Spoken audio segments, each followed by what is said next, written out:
আসসালামু আলাইকুম। আশা করি সবাই ভালো আছেন। এটা স্যামসাংয়ের অ্যান্ড্রয়েড টিভির একটা রিমোট। এটার সমস্যা হয়েছে এটার সবগুলো বাটন কাজ করে, কিন্তু পাওয়ারের যে বাটনটা আছে এটা আগে চাপা হয়েছে, তো এই কারণে লাইটগুলো জ্বলতেছে। এটা বন্ধ হইলে আমি একটু চাপ দিয়ে দেখাই। সবগুলো বাটনই কাজ করে, কিন্তু পাওয়ারের বাটনটা কাজ করে না। এই রিমোটটা মার্কেটে বা স্যামসাংয়ের শোরুমে 2500 টাকায় বিক্রি হয়। এটার যেহেতু অনেক দাম, এই কারণে কাস্টমার নিয়ে আসছে রিপেয়ার করার জন্য। আজকের ভিডিওতে আমরা এটার পাওয়ার বাটনটা কেন কাজ করে না এটা রিপেয়ার করার চেষ্টা করব আর আপনাদের সাথে শেয়ার করব। আশা করি সাথেই থাকবেন। রিমোটের আসলে অনেক সময় রিমোট এরকম হয় যে রিমোটের কোনো বাটনই কাজ করে না, ডেড অবস্থায় থাকে। রিমোটের যে ব্যাটারি স্প্রিংগুলো আছে এগুলো আসলে মরিচা পড়া ব্যাটারিটা প্রপারলি কানেক্ট না হইলে এরকম হয়। অনেক সময় সামনে যে এলইডিটা থাকে, লাইটটা যেটা থাকে, ওইটা অনেক সময় খারাপ হয়। অনেক সময় এটার যে মাদারবোর্ডে বিভিন্ন বাটনের জায়গায় যে ট্র্যাক বা লাইনটা না থাকে ওগুলো অনেক সময় ড্যামেজ হয়ে ডিসকানেক্ট হয়ে যাওয়ার কারণে বিভিন্ন বাটন কাজ করে না।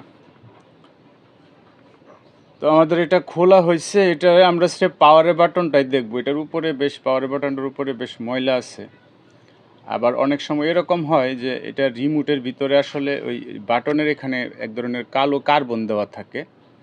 উপরে স্টিলের যে পাতটা থাকে ওইটা প্রেস করলে ওই কার্বনে যায়, কার্বনটা শর্ট হইলে দেন রিমোটটা কাজ করে।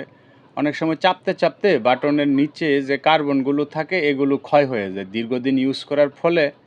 ওগুলো ক্ষয় হয়ে গেলে এই যে এখানে একটা মাইক্রো কন্ট্রোলার আইসি দেওয়া আছে। আর নর্মাল রিমোট আসলে এত কিছু থাকে না। এটা যেহেতু একটা স্মার্ট টিভি রিমোট আর এটা ভয়েস কন্ট্রোল রিমোট, এটা দিয়ে ভয়েস কন্ট্রোল করা যায় বা গুগলে ভয়েসে সার্চ করা যায়।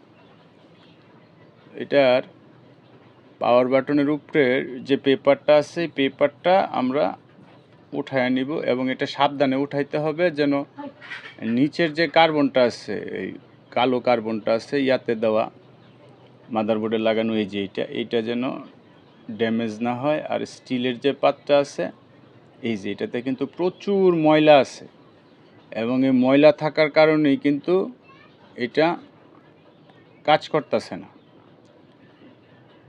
তো আমরা প্রথমে একটু তুলা দিয়ে নিচের যে কার্বনটা সেখানে কিন্তু শক্ত কোনো কিছু দিয়ে ঘষা দেওয়া যাবে না, কারণ শক্ত কোনো কিছু দিয়ে ঘষা দিলে যে কার্বন আছে এটা মাদারবোর্ড থেকে উঠে গেলে তো তখন এটা টোটালি ড্যামেজ হয়ে যাবে আর রিপেয়ার করার মতো অবস্থায় থাকবে না। আমরা তুলা দিয়ে নিচের কার্বনের অংশটা পরিষ্কার করে দেওয়া।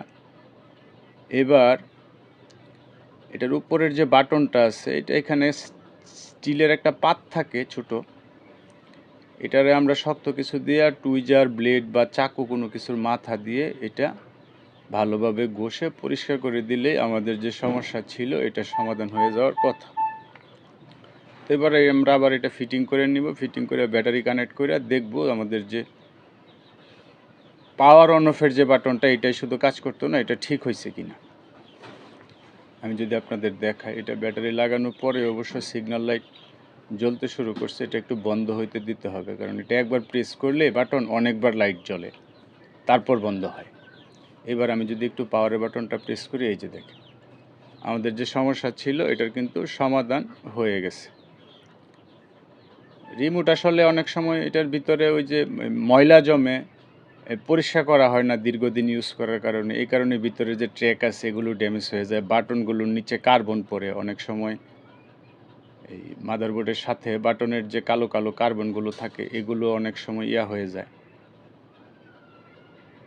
ক্ষয় হয়ে যায়। ক্ষয় হয়ে যাওয়ার কারণে জোরে প্রেস করতে হয়, হালকাভাবে প্রেস করলে বাটন কাজ করে না। অনেক সময় এই ধরনের সমস্যাও হয়। তো এই ধরনের টুকিটাকি সমস্যা রিমোটের থাকলে আপনারা সারাইতে পারেন। আর রিমোট এই যেহেতু দাম অনেক বেশি, এটা 2500 টাকার নিচে মার্কেটে পাওয়া যায় না। এটা ডেড অবস্থায় আসলে আমরা রিপেয়ার করতে 500 টাকা নিই। আর আজকে আমি যে কাজটা করলাম এটার 200 টাকা বিল ছিল, ভাই নিয়ে আসছিল রিপেয়ার করাইতে। তো এই ছিল আজকের ভিডিও। ভালো থাকবেন সবাই। আল্লাহ হাফেজ।